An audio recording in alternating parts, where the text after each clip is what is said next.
storage and distribution of the COVID-19 vaccine that South Africa received yesterday. An Emirates cargo plane carrying the first batch of life-saving jabs from India touched down at OR Tambo International Airport to much fanfare on Monday. South Africa is buying Covishield vaccines made by the Serum Institute in India under license from Oxford AstraZeneca. It's expected that the first consignment of the vaccine will target 1.2 million frontline workers. South Africa will embark on a three-phase mass inoculation campaign where healthcare workers are expected to be first in line to receive the injection in the coming weeks. President Cyril Ramaphosa, together with the Deputy President of South Africa, David Mabuza, as well as Health Minister Dr. Willem Kize, received the vaccine. They were offloaded from the plane into unmarked refrigerated trucks. The vaccines were then transported to a cold room laboratory where they will undergo quality checks, which may take between 10 and 14 days. Dr. Morena Makhoana, the CEO of Biovac, joins me via Zoom. Thanks so much for your time on SABC News this afternoon. If you could please give us a history of Biovac, what it is, why it was formed, and its role in the distribution of these first COVID-19 vaccines that arrived in South Africa. Thank you for having me. Biovac is a proudly South African company that was born out of a vision to revive vaccine manufacture.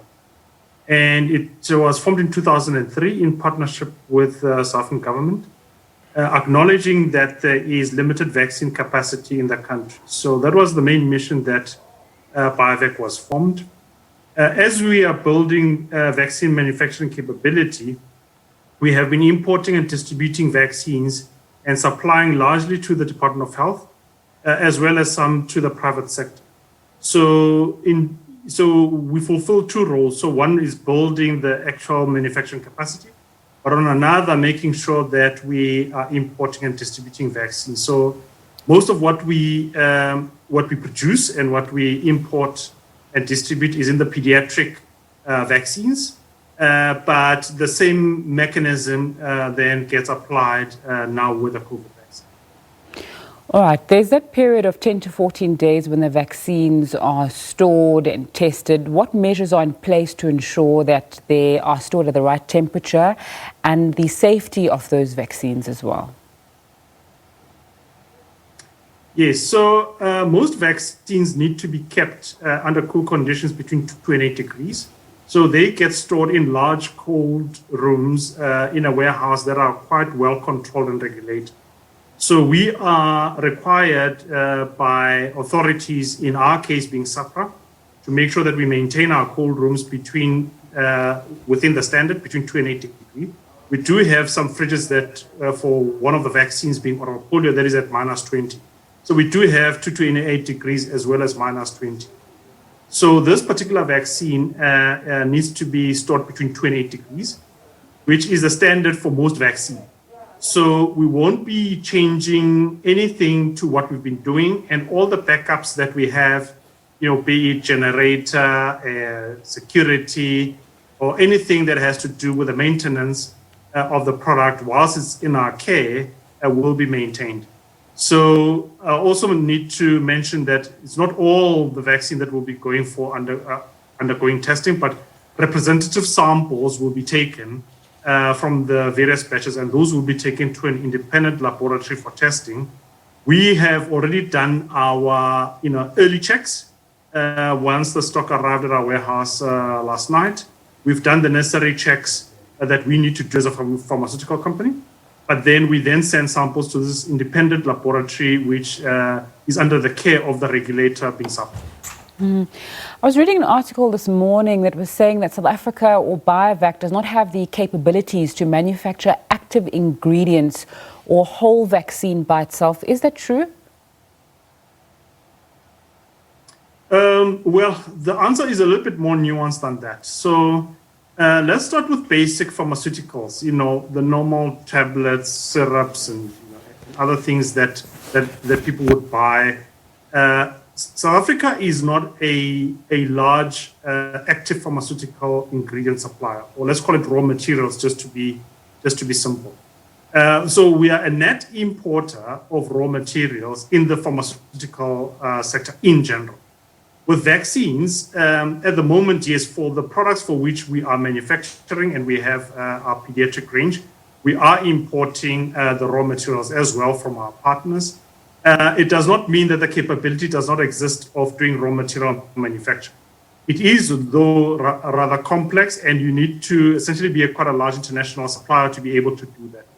So it's not impossible. We do have the human capability, but we do need, other factors to come into play in order for us to realize that.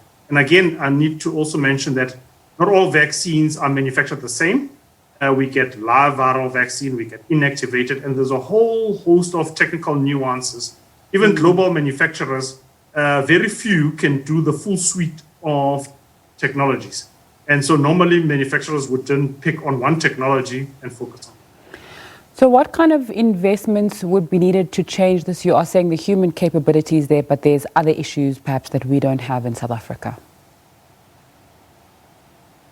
Yeah, so I think there would need to be three things at play at a minimum that would need to be there. So I think firstly is investment. So we need to have the capital that is required to build that infrastructure. We also do need, it depends how quickly we want to do it. So we can have in-house and work with universities in terms of building that up. That does take a little bit more time because you're getting into research and development space. So the things can be homegrown, but they will take a while, for us to realize that. I think the third part, which is probably the most difficult to actually access, is if we have to work with international partners and get us to do raw material manufacture, they would have to allow a lot of their know-how and their IP to be made available. A lot of the intellectual property in vaccines lies in the raw material manufacture. And that's why a lot of international companies hold close to their heart. And so those type of barriers would need to be opened up. But also we would need to ensure, get into that space, that we actually have a large market, which is probably beyond South Africa, that we would need to serve. There were complaints coming from our president at the World Economic Forum last week, amongst others, about a sort of vaccine nationalism that takes place during the coronavirus pandemic. And I'm sure that working on South Africa being more capable would ensure that perhaps there was a stronger position and we're seeing less of that kind of nationalism. Would that be a reason to perhaps push for those three things that you've mentioned to be put in place so that perhaps the next global pandemic we face South Africa is more able and willing to manufacture vaccines in-house? Yes, I think that's important. And I think what is more important, certainly to me, is that the discussions that are happening now should not end now. I think between, once the pandemic ends, and it will end, we're just not sure when. Once it ends and we go back to our normal lives, that we should not forget the pain that we're undergoing now. And so measures need to be put in place in between pandemics. We cannot respond only when a pandemic hits. We need to respond prior to a pandemic to be able to be ready for the next pandemic. So I do support, what is being spoken about having less nationalism.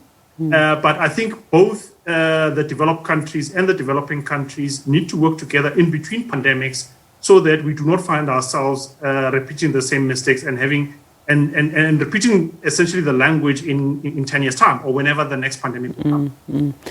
Dr. Makhoana, how long is your contract to look after these vaccines and as Biovac? And then the president also announced that South Africa expects to receive more vaccines in the coming weeks, including the Pfizer vaccine, and that's set to require storage of below -70 degrees. So does South Africa as a country have the capacity to store these? Yeah, so on your first question, we are mandated to deal with the 1.5 million doses. So we have the million doses that arrived yesterday, and we have the 500,000 doses that is expected sometime in February. So that is where our immediate mandate is as Biovac. The Department of Health is looking at phase 2 and 3, I think, as they've described, and that is more the national rollout. Beyond the healthcare workers, and they're putting plans together, as per how the president described it yesterday. I believe, as the president has said, that they are talking to multiple manufacturers, so those that have products that are 2 to 8 degrees and those that have minus 70 degree products. What is important that I think probably the Department of Health is working on is, how will those vaccines come into the country, or let me say, in what volume they would come in. I think if it's a measured and consistent approach, I think we probably have the capacity to deal with minus 70 degrees. But if it all comes at once, it may be something else. But there is, very less likelihood that it may all come at once, because in all countries, vaccines have been coming monthly on a gradual basis. So I think the devil will lie in the details, depending on the negotiations between the manufacturers and the National Department of Health. Dr. Morena Makhoana, who's the CEO of Biovac, thanks so much for your time on SABC News this afternoon and for your explanations. Thank you.